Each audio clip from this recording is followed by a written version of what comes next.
நாம் இன்னைக்கு பாரி இளவழகன் எழுதி இயக்கி இருக்கிற அன்பே டயானா அப்படின்ற தமிழ் படத்தோட ரிவ்யூ பார்க்க போகிறோம். பாரியோட படமான ஜமா ரொம்ப இன்ட்ரெஸ்டிங்கான கதைக்களம். அதில் இன்ட்ரெஸ்டிங்கான கேரக்டர்ஸை கிரியேட் பண்ணி ஒரு சூப்பரான கதை பண்ணியிருந்தாரு.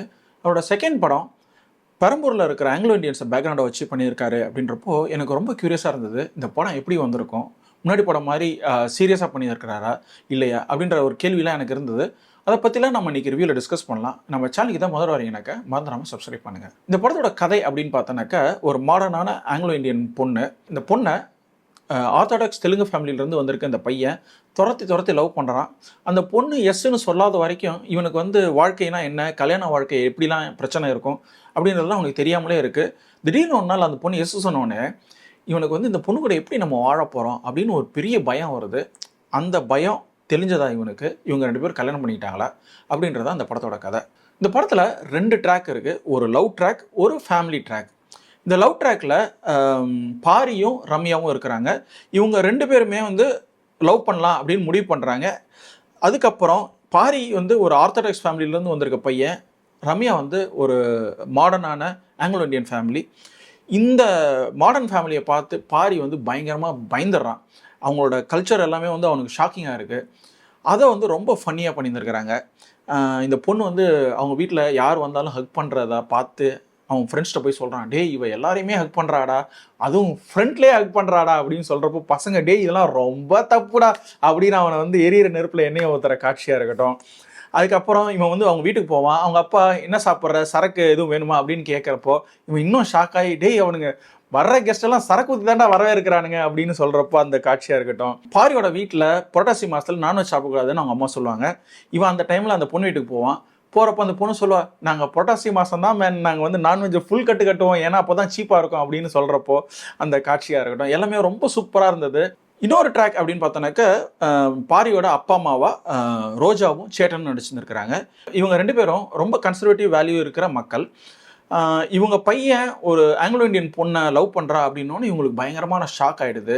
இந்த ஷாக்லேருந்து அவங்க எப்படி மீண்டு வராங்க அப்படின்றத ஒரு அழகான டயலாக் மூலிமா சூப்பராக ரிசால்வ் பண்ணி ரோஜாவோட டிரான்ஸ்ஃபர்மேஷனை காமிக்கிறாங்க. ரோஜாவுக்கு ஒரு அருமையான ஆர்ச் ஒன்று இருக்குது. அவங்க ஒரு பயங்கரமான ஜாதி வெறி இருக்கிற ஒரு ஆளாக காமிக்கிறாங்க. அதுக்கப்புறம் அவங்களுக்கு ஏன் இந்த ஜாதி வரி வந்தது அப்படின்ற ஒரு எக்ஸ்ப்ளனேஷன் வருது. அதுக்கப்புறம் அதை எப்படி அவங்க மாறுறாங்க அப்படின்றதையும் ஒரு டிரான்ஸ்ஃபர்மேஷனாக வச்சுருந்துருக்குறாங்க. அதே மாதிரி சேட்டன் அவர் ரொம்ப சீரியஸான ஆளாக தான் இருக்கிறாரு, ஆனால் பொறுப்பில்லாத ஒரு ஆளாக இருக்கிறாரு. திடீர்னு அவர் கோபம் வருது. அவர் எப்போவுமே அவர் பழைய காதலியை நினச்சி அவர் வாழ்ந்துட்டு இருக்கிறாரு. இதெல்லாம் அந்த ஒரு ஃபேமிலியை எப்படி அஃபெக்ட் பண்ணுது அப்படின்றத ரொம்ப அழகாக காமிச்சிருந்துருக்கிறாங்க. கடைசியில் அவர் கொஞ்சம் மெச்சூர் ஆகி, சரி அவரும் இந்த ஃபேமிலியில் கரெக்டாக ஒரு பொறுப்பான ஒரு ஆளாக மாறுற காட்சி, அதுவும் நல்லா பண்ணியிருந்துருக்கிறாங்க. பாரியோட படம் சீரியஸான கதையை சீரியஸான முறையில் சொல்லியிருந்தது. அது படமாக நல்லா வந்திருந்தாலும் எல்லா ஆடியன்ஸும் ரீச் பண்ணல. இந்த படத்தில் அதை ஃபிக்ஸ் பண்ணியிருந்திருக்கிறாரு. ஒரு சீரியஸான கதையை ரொம்ப ஃபன்னியாக சொல்லியிருந்திருக்காரு. அதனால் நிறைய ஆடியன்ஸை ரீச் பண்ணியிருக்குன்னு நினைக்கிறேன். ஏன்னா இந்த படத்தோட 2 பெரிய படம் வந்திருந்தது. அதையும் மீறி இந்த படம் இன்னமும் ஓடிக்கிட்டு இருக்கு அப்படின்றது ஒரு லிவிங் ப்ரூஃப். இந்த படம் எல்லா ஆடியன்ஸையும் கவர் பண்ணியிருந்திருக்கு அப்படின்றதுக்கு. இந்த படத்தில் கேரக்டர்ஸை ரொம்ப யூனிட் டைமென்ஷன்லாம் காமிக்காமல் அவங்களோட மல்டி டைமென்ஷனல் ஜேர்னியை காமிக்கிறாங்க. ஒரு 2 பேர் லவ் பண்ணுறாங்க, அப்புறம் அவங்க 2 பேரோட ஃபேமிலி எப்படி, அவங்களோட பிரச்சனைகள் என்ன, அவங்களோட ஜேர்னி என்ன அப்படின்றதையும் இந்த படத்தில் எடுத்து பண்ணியிருந்திருக்காரு. அதனால் இந்த படம் ஒரு டெப்த்தோடு வந்திருக்கு. அதே மாதிரி நிறைய நேரம் கதை எடுக்கிறப்போ அந்த லொக்கேஷனுக்கு யுனிக்கான ஸ்பாட்ஸில் ஷூட் பண்ணாமல் விட்ருவாங்க. பெரம்பூர் மாதிரியான ஒரு இடம், ஒரு பிஸியான ஒரு இடம், அங்கே ஒரு அமைதியான ஒரு ஐசிஎஃப் ஃபேக்ட்ரியில் ஒரு லொக்கேஷன் சூஸ் பண்ணி அங்கே லவ் ப்ரப்போஸ் பண்ணுற சீனை அமைச்சது ரொம்ப இன்ட்ரெஸ்டிங்காக இருந்தது. ஓவரால் அந்த படத்தோட லொக்கேஷன்ஸ் எல்லாமே ரொம்ப சூப்பராக வந்திருந்தது. அந்த பொண்ணோட வீடாக இருக்கட்டும், பாரியோட வீடாக இருக்கட்டும், எல்லாமே தேடி பண்ணியிருந்துருக்கிறாங்க. சினிமோகிராஃபியும் ரொம்ப அழகாக வந்திருக்கு இந்த படத்தில். பாரியோட படத்தை கம்பேர் பண்ணுறப்போ இந்த படத்தில் அவரோட டைரக்ஷன் ஸ்கில் பெரிய அளவில் க்ரோ ஆகியிருந்திருக்கு. இந்த படத்துலேருந்து அடுத்த படத்துக்கு போகிறப்போ இன்னமும் நிறைய டெவலப் ஆகணும் அப்படின்ற ஒரு இன்டென்ஷனில் 2-3 விஷயங்களை டிஸ்கஸ் பண்ணணும்னு நினைக்கிறேன். ஒன்று அவர் எடுக்கிற படங்கள் எல்லாமே எமோஷ்னல் டெப்த் இருக்கிற படங்கள். அந்த எமோஷ்னல் டெப்த்து ஆடியன்ஸுக்கு கன்வே ஆகணும் அப்படின்னாக்கா ஒரு certain kind of short sequence தேவைப்படும். அதே மாதிரி ஒரு பேசிங்கும் தேவைப்படும். இந்த 2ம் அவருக்கு இன்னும் கை வரல அப்படின்னு தோணுது. அதில் ஃபோக்கஸ் பண்ணாருன்னா அடுத்து வர படங்கள் இன்னமும் எமோஷ்னலாக டீப்பராக ஆடியன்ஸை ரீச் பண்ணும் அப்படின்னு நினைக்கிறேன். இந்த படத்தில் ஹீரோயினோட காஸ்டியூம்ஸ் நிறைய இடங்களில் ஒரு சீக்வன்ஸில் வந்த ட்ரெஸ் திருப்பியும் வருது.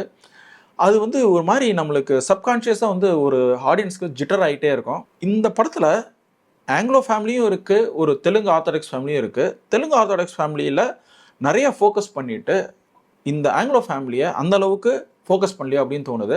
ஆங்கிலோ மக்கள் அப்படின்னாலே ரொம்ப ஜாலியான, ரொம்ப லவ்விங்கான மக்கள். அதுக்கான சீன்ஸை அவர் வந்து எடுத்து பண்ணலையோ அப்படின்னு தோணுது. அதனால் இந்த ஸ்டோரி வந்து ஒரு ஒன் சைடட் ஸ்டோரியாக மாறிடுச்சு. இந்த பெங்களூர் பாவா கேரக்டர் வந்து எனக்கு ரொம்ப அன்னாய் பண்ணிகிட்டே இருந்தது. ஏன்னா அந்த கேரக்டரோட ஆக்சென்ட் பெங்களூர் தமிழ் ஆக்சென்ட்டும் கிடையாது, மார்வாடி ஆக்சென்ட்டும் கிடையாது, கொரவன் ஆக்சென்ட்டும் கிடையாது. மூணுத்தையும் கலந்த மாதிரி இருந்தது. அதனால் எனக்கு வந்து அந்த கேரக்டரோட டைலாக் டெலிவரி எல்லாமே வந்து ரொம்ப அன்னாயிங்காக இருந்தது. இந்த மாதிரி விஷயங்கள் வந்து ஒரு சில ஆடியன்ஸ்க்கு பிடிக்குமா இருக்கட்டும். ஆனால் ஒரு படம் அப்படின்றது ஒரு வைடர் ஆடியன்ஸ் ரீச் பண்ணணும். அப்போது வைடர் டேஸ்ட் இருக்கிற காமெடி கேரக்டர்ஸ் பண்ணால் நல்லாயிருக்கும் அப்படின்னு நினைக்கிறேன். சரி அனிபால், படம் எப்படி இருந்தது அப்படின்னு கேட்டிங்கனாக்கா, இந்த படம் ஆரம்பத்துலேருந்து கடைசி வரைக்கும் காமெடி பட்டாசாக இருந்தது. நடுவில் எமோஷனல் சீன்ஸ் பண்ணியிருந்துருக்கிறாங்க. அதனால் நம்மளுக்கு வந்து ஓவராலாக இந்த படம் நம்மளை ஒரு லைட்டர் வெயின்லேயே வச்சுருக்கு. நீங்கள் வந்து இந்த வாரம் ஃபேமிலியோடு போய் ஒரு செம்மையான படம் பார்க்கணுன்னு நினச்சிங்கனாக்கா இந்த படத்தை ரெக்கமெண்ட் பண்ணுவேன். இந்த ரிவ்யூ உங்களுக்கு பிடிச்சிருந்தனாக்கா லைக் பண்ணுங்கள், ஷேர் பண்ணுங்கள், சப்ஸ்கிரைப் பண்ணுங்கள்.